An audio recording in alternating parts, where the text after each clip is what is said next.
मैंने एक बार कहा भी था कि राजमार्ग पर चलने वाले रास्ता नहीं चुनते, रास्ता उन्हें खुद चुनता है। यहाँ चॉइस नहीं है, कंपल्सन है। और जब राजनीतिक सच्चाइयाँ सामने आ जाती हैं तो आपको चॉइस नहीं, आपको वही रास्ता पकड़ना पड़ेगा जिसमें आपको लगता है इसी से चल के सफलता मिलेगी। और देखिए, हम बहुत ठेठ भाषा में बात करते हैं। राहुल जी मुख्यमंत्री बनने की दौड़ में नहीं है ना।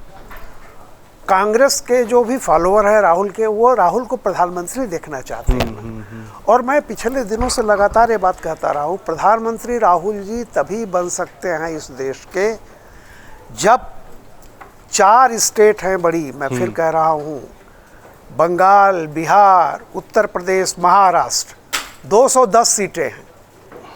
इन 210 सीटों में से जब तक कांग्रेस को 100 सीटें नहीं मिलेगी, कांग्रेस का कोई प्रधानमंत्री नहीं बन सकता। राहुल जी तो मतलब बात कह रहा हूँ, इस यथार्थ को आप समझ लीजिए। और जब 100 सीटें तब आपको मिलेंगी जब आप कम से कम 150-200 सीटों पर लड़ने के लिए तैयार रहिए। और ये तभी संभव है जब क्षेत्रीय दलों से आप लड़ाई के लिए तैयार रहें, क्योंकि क्षेत्रीय दल कभी भी आपको इन चारों राज्यों में इतनी सीटें नहीं देंगे कि आप 100 सीट पाएं। तो रास्ता क्या है? याचना नहीं अब रण होगा। दिनकर ने लिखा था ना, याचना नहीं अब रण होगा। तलाश राहुल गांधी की वही है। देखिए, ये मांग करके कोई नहीं आपको देने वाला है। अभी विनोद जी कह रहे थे ना कि उन्होंने बात की थी, मैं आपको एक उदाहरण दूं। 2017 के उत्तर प्रदेश चुनाव में एक कांग्रेसी बड़े नेता थे, हम लोग किसी टेलीविज़न पे जा रहे थे, उसके पहले हम गेस्ट रूम बैठे थे। वो कांग्रेस के नेता आए और तब आपको याद होगा अखिलेश ने 100 सीटें दी थी कांग्रेस को लड़ने के लिए। मैंने उस कांग्रेस नेता से एक सवाल किया कि 2019 में आप कह रहे हो कि राहुल गांधी आपके प्रधानमंत्री पद के दावेदार हैं, और 2017 के विधानसभा चुनाव में आप 400 में 100 सीटें मांग रहे हो, तो क्या पार्लियामेंट में 19 में आप 80 में से 20 सीट पर लड़ोगे? इससे ज़्यादा तो आप लड़ नहीं सकते। तो प्रधानमंत्री कैसे बनोगे भाई? उन्होंने मुझसे कहा कि नहीं, आप बहुत सही कह रहे हैं। मैंने कहा कि आप तो 2017 में ही मैसेज दे रहे हैं कि हम उत्तर प्रदेश के बूते हम प्रधानमंत्री नहीं बन पाएंगे, तो बंगाल के बूते नहीं बन पाएंगे, बिहार के बूते नहीं बन पाएंगे, क्योंकि भैया हम तो आपके पीछे हैं। तो बनेंगे कहाँ से? कोई मुझे बता दे समीकरण करके।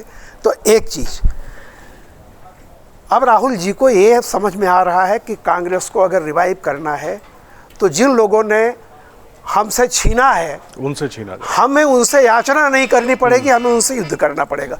एक बात रही। दूसरी बात, अब इस समय लालू यादव या तेजस्वी की चिंता बीजेपी नहीं है। उनकी चिंता बूढ़ों के विकल्प के बजाय जवानों के विकल्प की चिंता है लालू जी को, कि मेरा बेटा बिहार में इस बार नहीं कभी भी मुख्यमंत्री कैसे बनेगा। उनकी राह में 3 रोड़े बिहार के दिखाई पड़ते हैं। चिराग पासवान, वो तो बाहर के हैं, विरोधी हैं, तो उनकी कोई बात नहीं। दूसरा कौन है? कन्हैया कुमार, पप्पू यादव। याद कीजिए, पिछले इलेक्शन में लाख कांग्रेस नाक रगड़ के मर गई, उन्होंने नहीं दिया लड़ने का जहां से चाह रहे थे। नहीं, मैं ये नहीं कर रहा हूँ, पूर्णिया बेगूसराय दोनों लेकिन में जहाँ बेगूसराय जो मांग रहे थे नहीं दिया, वो अलग बात है कि जीत जा। तो मैं ये कह रहा हूँ कि लालू को हमेशा एक चीज़ का है कि बीजेपी सत्ता में अगर पहुँचती है तो कम से कम बिहार में अपोजिशन के नाम पर कोई दूसरा चेहरा न हो, एक तेजस्वी रहे। आज की शंका उनकी ये है बहुत बार। और नीतीश कुमार का कौन? मैंने कहा ना, बूढ़ों के विकल्प के बजाय जवानों का विकल्प। अब दूर की राजनीति देखिए, संकट वो है। और ये सबसे बड़ा इस समय जो संकट है वो इंडिया अलायंस का है। ठीक है, सीधी एक बात है कि इंडिया अलायंस में बिहार में कौन रहेगा? कांग्रेस चाह रही है हम वो, और कन्हैया कुमार को जिस तरह इंटेंशनली राहुल गांधी बढ़ावा दे रहे हैं, वो अपने आप में लालू जी के लिए बहुत बड़ा थ्रेट है। अगर आप ये वीडियो YouTube पर देख रहे हैं तो हमारे चैनल को सब्सक्राइब कर बेल आइकन दबाएं, और Facebook पर देख रहे हैं तो हमारे पेज को लाइक करें। 8 मिलियन प्लस सब्सक्राइबर, आपके इस भरोसे के लिए बहुत धन्यवाद।